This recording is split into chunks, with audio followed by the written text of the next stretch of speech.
जय श्री हरि। जय बृहस्पति देव। दोस्तों, स्वागत है आपके अपने चैनल में। आज हम सुनने जा रहे हैं बृहस्पतिवार व्रत की मंगलमयी कथा, जिसे सुनने मात्र से जीवन में सुख, शांति, धन धान्य और वैवाहिक जीवन की समस्याओं से मुक्ति मिलती है। बृहस्पति देव यानी देवताओं के गुरु, ज्ञान, वैभव, सम्मान और भाग्य के स्वामी हैं। कहते हैं, जो भी व्यक्ति श्रद्धा से यह व्रत करता है, उसके जीवन की हर बाधा दूर होने लगती है। तो आइए, मन को शांत कर लें, अपना ध्यान भगवान बृहस्पति देव पर केंद्रित करें और शुरू करते हैं आज की यह पावन कथा। प्राचीन समय का दृष्टांत है। भारतवर्ष में एक अत्यंत धर्मात्मा, प्रतापी एवं दानी राजा राज्य करता था। वह नित्य नियमपूर्वक निर्धनों एवं ब्राह्मणों को दान आदि कर उनकी सहायता करता था। यह बात उसकी रानी को अच्छी नहीं लगती थी। वह न ही निर्धनों को दान देती, न ही भगवान का पूजन करती थी तथा राजा को भी दान देने से रोकने का प्रयास करती थी। एक दिन राजा आखेट के लिए वन की ओर गए हुए थे। रानी महल में अकेली थी। उसी समय भगवान विष्णु के अंशावतार बृहस्पति देव एक साधु का वेश धरकर राजमहल में भिक्षाटन हेतु पधारे तथा द्वार पर भिक्षा की याचना करने लगे। रानी ने साधु महाराज को भिक्षा देने से मना करते हुए कहा, हे साधु महाराज, मैं तो इस दान पुण्य से अत्यंत व्यथित हो गई हूँ। मेरे पति भी समस्त धन संपदा दान दक्षिणा में लुटाते रहते हैं। मेरी मनोकामना है कि हमारा समस्त धन वैभव नष्ट हो जाए ताकि मुझे ये दान पुण्य न करना पड़े। न रहेगा बास न बजेगी बांसुरी। साधु रूपी भगवान ने कहा, देवी तुम तो बड़ी विचित्र हो। इस संसार में सभी मनुष्य धन संपदा तथा संतान आदि की कामना करते हैं। पुत्र एवं लक्ष्मी तो पापी के घर भी होने चाहिए। यदि तुम्हारे पास अधिक धन है तो भूखों को भोजन दो, प्यासों के लिए प्याओ, यात्रियों के लिए धर्मशालाओं का निर्माण करवाओ। जो निर्धन अपनी कुंवारी कन्याओं का विवाह नहीं कर सकते, उनका विवाह करा दो। ऐसे अनेक धार्मिक पुण्य कार्य हैं जिनको करने से तुम्हारा यश लोक परलोक में प्रकाशित होगा। परंतु रानी पर साधु जी के उपदेश का कोई प्रभाव नहीं पड़ा। वह बोली, महाराज आप मुझे कुछ न समझाएं। मुझे ऐसे धन की कोई कामना नहीं जो मैं यत्र तत्र बांटती डोलूं तथा उसकी देखभाल करूं। साधु ने उत्तर दिया, यदि तुम्हारी यही इच्छा है तो तथास्तु। तुम मेरे द्वारा वर्णित कृत्यों को करना, जिसके फल स्वरूप तुम्हारी ये इच्छा अवश्य पूर्ण होगी। बृहस्पतिवार को घर लीपकर पीली मिट्टी से अपने केश धोकर स्नान करना, धोबी से भट्टी चढ़ाकर वस्त्र धुलवाना, राजा को क्षौर कर्म करवाने को कहना तथा तामसिक भोजन करना। ऐसा करने से आपका समस्त धन नष्ट हो जाएगा। इतना कहकर वह साधु महाराज के रूप में आए भगवान वहां से अंतर्धान हो गए। साधु जी के वचनानुसार कार्य करते हुए रानी को केवल 3 बृहस्पतिवार ही व्यतीत हुए थे कि उसकी समस्त धन संपत्ति नष्ट हो गई। यहाँ तक कि राज परिवार में एक समय के भोजन का भी अभाव हो गया। एक दिन राजा ने रानी से कहा कि, हे रानी, तुम यहीं प्रतीक्षा करो, मैं अन्य देश में आजीविका का प्रबंध करने जा रहा हूँ, क्योंकि यहाँ पर सभी मुझसे परिचित हैं। अतः मैं कोई लघु अथवा निम्न कार्य नहीं कर सकता। यह कहकर राजा परदेश चला गया। वहाँ वह वन से लकड़ी काटकर उन्हें नगर में विक्रय करने लगा। इस प्रकार एक लकड़हारे के रूप में वह अपना जीवन व्यतीत कर रहा था। उधर राजा के परदेश गमन करने के उपरांत रानी एवं उसकी दासी और अधिक दुखी रहने लगी। एक समय तो इतनी दुर्गम स्थिति हो गई कि रानी एवं दासी को 7 दिवस तक भोजन प्राप्त नहीं हुआ। इससे व्याकुल होकर रानी ने अपनी दासी से कहा, हे दासी, समीप ही के नगर में मेरी ज्येष्ठ बहन निवास करती है। वह अत्यंत धनवान है। तू उसके समीप जा एवं कुछ सहायता ले आ, जिससे हमारा कुछ जीवनयापन हो जाए। दासी रानी की बहन के समीप गई। उस दिन गुरुवार था एवं रानी की बहन उस समय बृहस्पतिवार व्रत की कथा श्रवण कर रही थी। दासी ने रानी की बहन को अपनी रानी का संदेश दिया, किंतु रानी की बहन ने कोई उत्तर नहीं दिया। जब दासी को रानी की बहन से कोई उत्तर नहीं मिला तो वह अत्यंत दुखी हुई तथा उसे अत्यधिक क्रोध भी आया। दासी ने वापस आकर रानी को समस्त प्रकरण से अवगत कराया। दासी के मुख से अपनी बहन के व्यवहार के विषय में सुनकर रानी अपने भाग्य को कोसने लगी। उधर रानी की बहन ने विचार किया कि मेरी बहन की दासी आई थी, किंतु मैं उससे वार्तालाप नहीं कर पाई, इससे वह अत्यंत दुखी हुई होगी। कथा श्रवण एवं पूजन समाप्त करके वह अपनी बहन के घर आई तथा उससे बोली, हे बहन, जिस समय तुम्हारी दासी मेरे घर आई थी उस समय मैं बृहस्पतिवार का व्रत कर रही थी, परंतु जब तक कथा होती है तब तक ना तो उठते हैं एवं नहीं कुछ बोलते हैं, इसीलिए मैं नहीं बोली। कहो बहन, तुम्हारी दासी क्यों आई थी? रानी बोली, बहन, तुमसे क्या छुपाओ, हमारे घर में अन्न का एक दाना भी नहीं है। ऐसा कहते कहते रानी के नेत्रों से अश्रुधारा प्रवाहित होने लगी। उसने दासी समेत पिछले 7 दिवस से भूखे रहने तक का संपूर्ण वृत्तांत अपनी बहन को विस्तार पूर्वक सुना दिया। रानी की बहन ने कहा, देखो बहन, भगवान बृहस्पति सभी की मनोकामनाओं को पूर्ण करते हैं। एक बार भली प्रकार अवलोकन करो, संभवतः तुम्हारे घर में अन्न हो। पहले तो रानी को विश्वास ही नहीं हुआ, किंतु बहन के बारंबार आग्रह करने पर उसने अपनी दासी को भंडार गृह में भेजा तो उसे वास्तविकता में अनाज से भरा एक घड़ा मिल गया।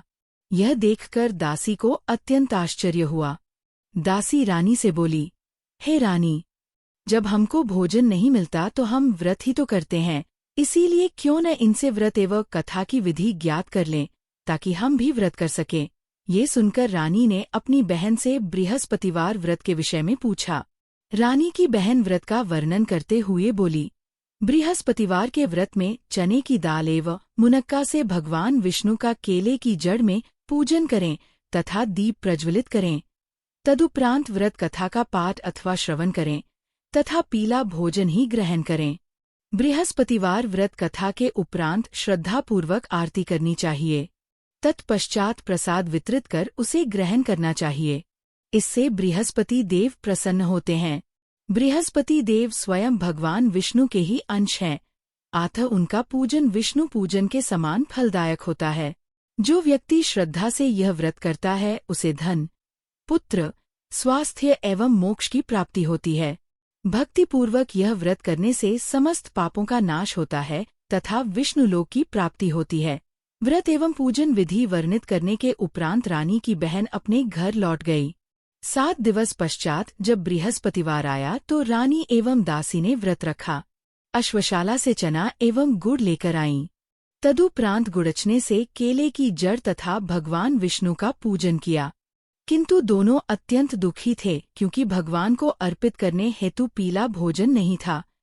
उन दोनों ने श्रद्धापूर्वक व्रत का पालन किया था, इसीलिए भगवान बृहस्पति उनसे अत्यंत प्रसन्न थे।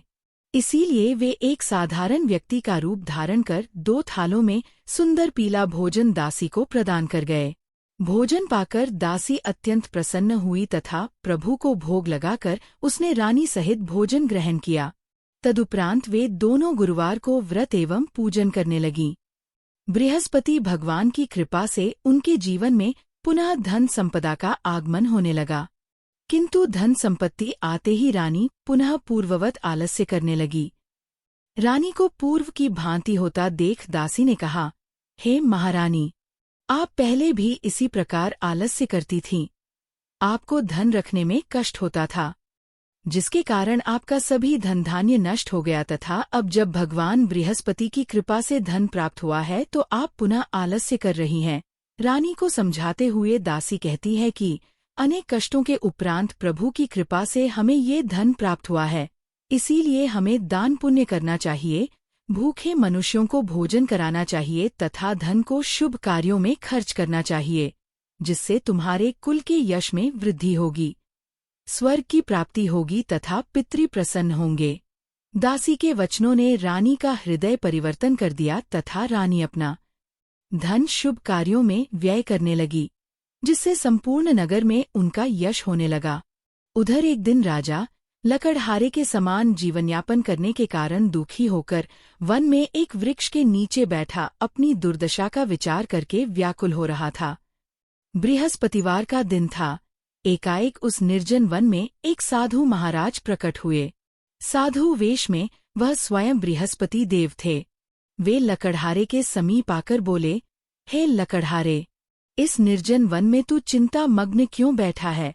लकड़हारे ने दोनों हाथ जोड़कर प्रणाम करते हुए उत्तर दिया, हे मुनिवर, आप तो सर्वज्ञाता हैं, मैं भला आपसे अपनी पीड़ा क्या कहूँ? इतना कहकर राजा रोदन करने लगा तथा रोते हुए उसने समस्त आत्मव्यथा साधु महाराज को सुनाई। साधु रूपी भगवान ने कहा, तुम्हारी धर्म पत्नी ने बृहस्पतिवार के दिन भगवान बृहस्पति का निरादर किया है, जिसके फलस्वरूप उन्होंने तुम्हारी ये दुर्दशा कर दी है। अब तुम निश्चिंत होकर मेरे निर्देशों का पालन करो, तुम्हारे सभी कष्ट दूर हो जाएंगे तथा प्रभु पूर्व से भी अधिक संपत्ति तुम्हें प्रदान करेंगे। तुम बृहस्पतिवार के दिन कथा किया करो। 2 पैसे के चने मुनक्का लाकर उसका प्रसाद बनाओ तथा लोटे में शुद्ध जल में शक्कर मिलाकर चरणामृत तैयार करो। कथा संपन्न होने के पश्चात अपने समस्त कुटुंबीजनों एवं प्रियजनों के मध्य चरणामृत एवं प्रसाद वितरित कर स्वयं भी ग्रहण करो। ऐसा करने से भगवान तुम्हारी समस्त मनोकामनाएं पूर्ण करेंगे। साधु महाराज के मुख से इन वचनों को सुनकर लकड़हारा बोला, हे भगवन, मुझे लकड़ी बेचकर इतना धन नहीं प्राप्त होता जिससे भोजन के उपरांत कुछ शेष रहे। मैंने रात्रि में स्वप्न में अपनी पत्नी को व्याकुल देखा है। ऐसा कोई साधन नहीं जिसके द्वारा मुझे उसकी तथा उसे मेरी कोई सूचना प्राप्त हो। साधु ने कहा, हे लकड़हारे, तुम किसी विषय में चिंता मत करो। बृहस्पति के दिन तुम प्रतिदिन की भांति लकड़ियां लेकर नगर को जाओ। तुमको अन्य दिनों से दुगुना धन प्राप्त होगा, जिसकी सहायता से तुम भली प्रकार भोजन कर लोगे तथा बृहस्पति देव के पूजन की सामग्री भी आ जाएगी। तुम श्रद्धापूर्वक बृहस्पतिवार व्रत की कथा सुनो। प्राचीन काल में एक अत्यंत निर्धन ब्राह्मण निवास करता था। उसकी कोई संतान नहीं थी। उसकी पत्नी अत्यंत मलिन थी। वह न ही स्नान करती तथा न ही किसी देवता का पूजन करती थी, जिसके कारण ब्राह्मण देव अत्यंत दुखी थे। वे नाना प्रकार से पत्नी को समझाने का प्रयत्न करते थे, किंतु उसका कुछ प्रभाव नहीं होता। कालांतर में भगवान की कृपा से ब्राह्मणी ने एक रूपवती कन्या को जन्म दिया। वह कन्या बड़ी होने पर प्रतिदिन प्रातः स्नान करके भगवान विष्णु का पूजन एवं बृहस्पतिवार का व्रत करने लगी। पूजन संपन्न होने पर विद्यालय जाते समय कन्या मुट्ठी में जौ के दाने लेकर जाती तथा मार्ग में बिखेरती जाती थी। भगवान की माया से जौ के दाने स्वर्ण के हो जाते थे और कन्या लौटते समय उनको बीन कर घर ले आती थी। इन स्वर्ण के जौ के कारण ब्राह्मण अत्यंत धनवान हो गया।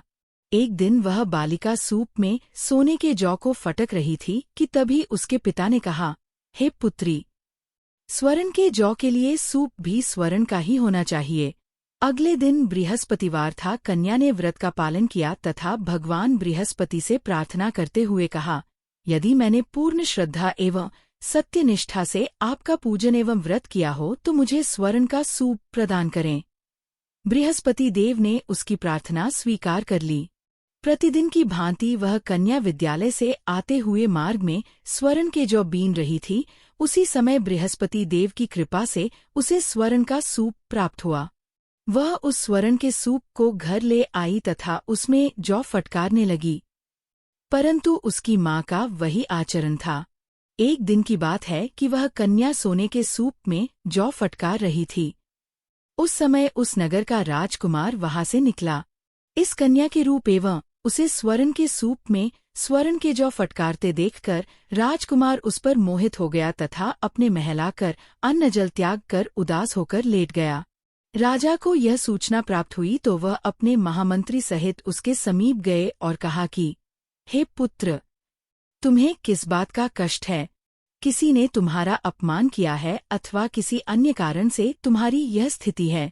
जो भी हो स्पष्ट कहो, मैं वही कार्य करूंगा जिसमें तुम्हारी प्रसन्नता होगी। अपने पिता के वचन सुनकर राजकुमार ने कहा, पिताश्री, आपकी कृपा से मुझे कोई कष्ट नहीं है। किसी ने मेरा अपमान नहीं किया है, परंतु मैं उस कन्या से विवाह करना चाहता हूँ जो स्वर्ण के सूप में जौ फटकार रही थी। ये सुनकर राजा आश्चर्यचकित होकर बोला, हे पुत्र, इस प्रकार की कन्या तुम ही खोज कर लाओ। मैं उससे तुम्हारा विवाह अवश्य ही करवा दूंगा। राजकुमार ने उस कन्या के विषय में राजा को बताया। तदुपरांत महामंत्री उस कन्या के घर गए तथा ब्राह्मण देवता को समस्त प्रकरण से अवगत कराया। ब्राह्मण देव ने राजकुमार से अपनी कन्या के विवाह हेतु स्वीकृति दे दी। तत्पश्चात पूर्ण विधि विधान से ब्राह्मण की कन्या का विवाह राजकुमार के साथ हो गया। कन्या के घर से विदा होते ही पूर्व की भांति उस ब्राह्मण देवता के घर में निर्धनता का वास हो गया। भोजन हेतु अन्न भी दुर्लभ हो गया था। एक दिन दुखी होकर ब्राह्मण देवता अपनी पुत्री से भेंट करने गए। पुत्री ने पिता की दुखी अवस्था को देखा तथा अपनी माँ की कुशलक्षेम ज्ञात की। कन्या के पूछने पर ब्राह्मण ने यथास्थिति का वर्णन किया। कन्या ने नाना प्रकार का धन धान्य प्रदान कर अपने पिता को विदा कर दिया। उस धन की सहायता से कुछ समय तो सुखपूर्वक व्यतीत हो गया, किंतु कुछ दिवस पश्चात पुनः वही स्थिति हो गई। ब्राह्मण ने पुनः अपनी कन्या से जाकर सब कहा। पिता की व्यथा सुनकर कन्या बोली, हे पिताजी, आप माताजी को यहाँ लेकर आएं। मैं उन्हें एक ऐसी विधि बता दूंगी जिससे आपकी निर्धनता सदैव के लिए नष्ट हो जाएगी। ब्राह्मण देव अपनी पत्नी को लेकर पहुँचे। कन्या ने माँ से कहा, हे माता, तुम प्रातःकाल ब्रह्मा मुहूर्त में उठकर भगवान विष्णु का पूजन करो एवं प्रत्येक बृहस्पतिवार को व्रत करो। ऐसा करने से आपकी दरिद्रता दूर हो जाएगी। परंतु उसकी माँ ने एक भी बात का अनुसरण नहीं किया तथा प्रातःकाल उठकर अपनी पुत्री के बच्चों की जूठन का सेवन कर लिया। इससे उसकी पुत्री को भी अत्यंत क्रोध आया तथा उसने रात्रि को कोठरी से सभी सामान निकालकर अपनी माँ को उसमें बंद कर दिया। प्रातःकाल उसे निकाला तथा स्नानादि कराकर पाठ करवाया, जिसके प्रभाव से उसकी माँ की बुद्धि शुद्ध हो गई तथा वह प्रत्येक बृहस्पतिवार को व्रत का पालन करने लगी। इस व्रत के पुण्य फल से उस कन्या के माँ बाप अत्यंत ही धनवान एवं पुत्रवान हो गए। भगवान विष्णु एवं बृहस्पति देव की कृपा से इस लोक में नाना प्रकार के सुख भोग कर अंत में वे स्वर्गलोक को प्राप्त हुए। इस प्रकार बृहस्पतिवार व्रत की कथा संपूर्ण होती है। इतना कहकर साधु जी वहां से अंतर्धान हो गए। धीरे धीरे समय व्यतीत होने पर पुनः वही बृहस्पतिवार का दिन आया। लकड़हारा वन से लकड़ी काटकर नगर में बेचने गया, से उस दिन अन्य दिनों से अधिक धन प्राप्त हुआ। उस धन से राजा ने चनागुड़ आदि लाकर श्रद्धा एवं भक्ति से गुरुवार का व्रत किया। व्रत के फलस्वरूप उसके सभी कष्टों का अंत हो गया। परंतु आगामी बृहस्पतिवार को वह व्रत करना भूल गया, जिसके कारण भगवान बृहस्पति क्रुद्ध हो गए। उस दिन उस नगर के राजा ने विशाल यज्ञ का आयोजन किया तथा संपूर्ण नगर में ये घोषणा करा दी कि कोई भी मनुष्य अपने घर में भोजन नहीं पकाएगा, न अग्नि प्रज्वलित करेगा। समस्त प्रजा मेरे यहाँ भोजन करने आएगी। जो कोई भी इस आज्ञा का उल्लंघन करेगा उसे मृत्यु दंड दे दिया जाएगा। राजा की आज्ञानुसार नगर के सभी लोग भोजन करने गए, किंतु लकड़हारे को पहुँचने में विलंब हो गया। इसीलिए राजा उसको भोजन कराने हेतु अपने महल ले गए। महल में लकड़हारा एवं राजा भोजन ग्रहण कर ही रहे थे कि रानी की दृष्टि उस खूंटी पर पड़ी जिस पर उसका हार लटका हुआ था। रानी को वहां हार नहीं दिखा। रानी ने विचार किया कि मेरा हार इस मनुष्य ने चुरा लिया है। उसी समय सैनिकों को आदेश देकर उसे कारागार में डलवा दिया गया। कारागार में लकड़हारा अत्यंत व्यथित होकर विचार करने लगा कि पूर्व जन्म में मैंने कौन से कर्म किए होंगे जिसके कारण मुझे ये दुख प्राप्त हुआ है। लकड़हारा विचलित मन से वन में मिले साधु महाराज का स्मरण करने लगा। उसी समय तत्काल बृहस्पति देव साधु के रूप में प्रकट हुए एवं उसकी दशा को देखकर कहने लगे, अरे मूर्ख, तूने बृहस्पति देव की कथा नहीं की जिसके कारण तुझे यह कष्ट प्राप्त हुआ है। अब निश्चिंत हो जा। बृहस्पतिवार के दिन कारागार के द्वार पर 4 पैसे पड़े मिलेंगे। उनसे तू बृहस्पति देव का पूजन करना, तेरे सभी संकट हल हो जाएंगे। बृहस्पतिवार को उसे 4 पैसे पड़े मिले। लकड़हारे ने कथा का पाठ किया, जिसके फलस्वरूप उसी रात्रि को बृहस्पति देव ने उस नगर के राजा को स्वप्न में दर्शन देकर कहा, हे राजन, तुमने जिस व्यक्ति को कारागार में बंदी बना लिया है वह निर्दोष है। वह एक प्रतापी राजा है, अतः उसे मुक्त कर देना। रानी का हार उसी खूंटी पर लटका है। यदि तू ऐसा नहीं करेगा तो मैं तेरे राज्य को नष्ट कर दूंगा। प्रातःकाल राजा ने उठकर देखा कि हार तो खूंटी पर ही है। यह देख राजा ने लकड़हारे को बुलाकर क्षमा याचना की तथा लकड़हारे को यथायोग्य सुंदर वस्त्राभूषण प्रदान कर विदा किया। बृहस्पति देव की आज्ञानुसार लकड़हारा अपने नगर की ओर चल दिया। जब वह अपने नगर के समीप पहुंचा तो उसे अत्यधिक आश्चर्य हुआ। नगर में पूर्व से भी अधिक उद्यान, सरोवर, जलकूप, धर्मशालाएं तथा मंदिर आदि का निर्माण हो चुका था। राजा ने पूछा, ये किसका उद्यान एवं धर्मशाला है? नगर के सभी लोग कहने लगे कि यह सब कुछ रानी एवं उनकी दासी का है। ये सुनकर राजा को आश्चर्य भी हुआ एवं क्रोध भी आया। जिस समय रानी को यह सूचना प्राप्त हुई कि राजा आ रहे हैं, तो उन्होंने दासी से कहा कि हे दासी, देख राजा हमको कितनी दुर्दशा में छोड़ गए थे। हमारी यह स्थिति देखकर वह लौट न जाएं, इसीलिए तू द्वार पर खड़ी हो जा। आज्ञानुसार दासी द्वार पर खड़ी हो गई तथा राजा के आगमन पर उन्हें अपने साथ भीतर ले आई। उस समय राजा ने क्रोधवश अपनी रानी से पूछा कि ये धन तुम्हें कैसे प्राप्त हुआ है? तब उन्होंने कहा, हमें ये सब धन बृहस्पति देव के इस व्रत के प्रभाव से प्राप्त हुआ है। राजा ने निश्चय किया कि 7 दिवस उपरांत तो सभी बृहस्पति देव का पूजन करते हैं, परंतु मैं दिन में 3 बार कथा एवं प्रतिदिन व्रत का पालन करूंगा। अब प्रति क्षण राजा के दुपट्टे में चने की दाल बंधी रहती तथा वह दिन में 3 बार कथा का पाठ करता था। एक दिन राजा के मन में अपनी बहन से भेंट करने का विचार आया। इस प्रकार बहन से भेंट का निश्चय कर राजा अश्व पर आरूढ़ होकर अपनी बहन के घर की ओर निकल पड़ा। मार्ग में उसे कुछ लोग एक शव की अंतिम यात्रा ले जाते हुए दिखे। उन्हें रोककर राजा कहने लगा, अरे भाइयों, मेरी बृहस्पतिवार व्रत कथा सुन लो। वे सभी क्रोधित स्वर में बोले, एक तो हमारे प्रियजन की मृत्यु हो गई है और इसको अपनी कथा सुनाने की पड़ी है। परंतु कुछ व्यक्तियों ने कहा, अच्छा कहो, हम तुम्हारी कथा भी सुनेंगे।